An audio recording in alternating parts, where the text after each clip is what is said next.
iedereen, vandaag ben ik hier met Eva en ik heb bij haar de kerstmis / nieuwjaars oogmake-up look gedaan. Samen met het BECreativeMakeup Christmas Collection. Dus als jullie deze look ook willen nacreëren, bekijk dan zeker verder.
nieuwjaarslook bij Eva. Eva is helemaal klaar voor de komende feestdagen.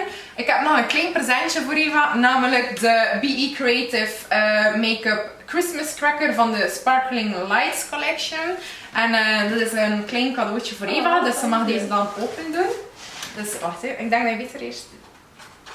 Dat is ervan. Ja, het plasticje. Het dan gewoon, wacht even, hoog genoeg, dat is het zin.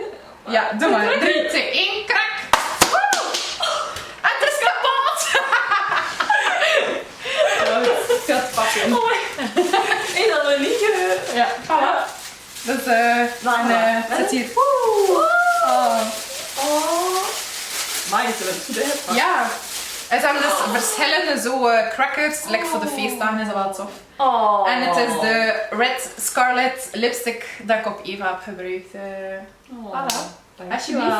Dat is van de nieuwe collectie van BECreativeMakeup. Hebben ze al hun collecties van lipsticks in verschillende verpakkingen gedaan. Dus de matte lipsticks zijn allemaal in matte hoesjes. En allemaal met het nieuwe magnetisch kliksysteem. Voilà. Dankjewel. Alsjeblieft. En zeker subscriben en zeker liken als je dit een leuke video vond. En ik zie jullie de volgende keer. Bye bye!